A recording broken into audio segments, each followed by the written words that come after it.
Yo mga idol, kamusta? Sports Talk PH nga pala. Ang banat ni Malignaggi, pag-usapan natin yan mga idol. Ngunit bago ang lahat ay huwag kakalimutang mag-subscribe at i-click ang notification bell button for more sports talk. So matapos nga pong i-anunsyo ang mega rematch ng ating pambansang kamauman ni Pacquiao at Floyd Mayweather Jr. sa September 19, ay sumausaw naman ang former world champion na si Paulie Malignaggi. At katulad sa nakaraan ay muli nitong pinag-initan ng ating pambansang kamao. Bumanat po kasi si Malignaggi na kung sila daw ang maglaban ni Pacquiao ngayon, ay tatalunin niya na umano ito ng walang kahirap-hirap. Kasi may edad na daw itong 47 anyos. Bukod dyan ay kahit umiram pa daw ito ng tulong sa pinagbabawal na gamot, ay wala rin umano itong magagawa kasi sa edad umano ngayon ni Pacquiao ay hindi na e-epekto ang gamot.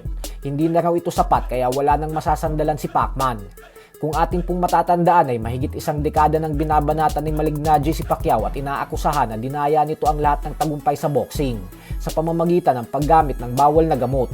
Dahil wala naman daw boksingero na kakayaning dalhin ang bilis at lakas nito habang patuloy na umaakyat sa mas mabibigat na dibisyon. Kaya wala raw talaga siyang bilib kay Pacquiao. Ganun pa man ay kumbinsido naman ang mga fans na tila nagpapapansin lang daw itong si Malignaggi kasi gusto rin umano nitong kumita ng limpak-limpak na milyones. Kaya nagbabakasakali daw ito na baka labanan siya ni Pacquiao nang dahil sa mga banat niya. Para po sa mga hindi nakakaalam ay nakatakdang magtuo si Malignaggi at ang ating pambato sa bare knuckles na si BKB World Champion Rolando D. Kaya mas maigi kung dito na lang muna siya mag-focus kasi baka knockout rin ang sapitin niya kay Rolando. Sa kabilang banda naman mga idol ay dahil nga po sa kasikatan na tinatamasa ngayon ni Ryan Garcia nang dahil sa ginawa niyang pagtalo sa former world champion na si Mario Barrios. Kaya naman mainit talaga siya sa mata ng mga boksingero ngayon. Gawa ng gusto ng mga ito na makuha ang kasikatan ni Garcia. At dahil dyan ay nauna nang bumanat ang ama ng current WBO welterweight champion Devin Haney na si Bill Haney.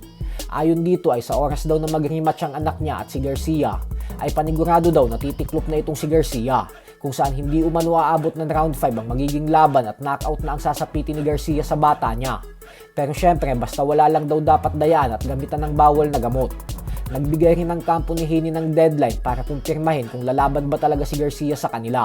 Kasi kung hindi ay aakyat na daw sila ng 154-pound junior middleweight division para labanan ang current undefeated unified champion na si Sander Sayas.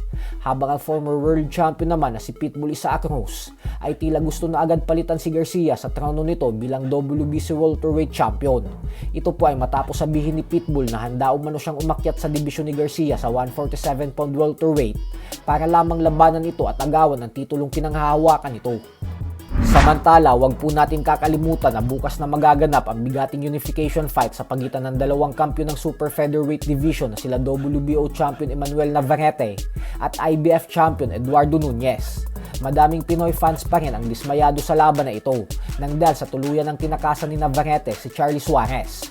Ninakawan na nga ng panalo at kampyonato ang ating pambato tapos pinagkaitan pa ito ng rematch. So hanggang dito na lang po muna tayo mga idol.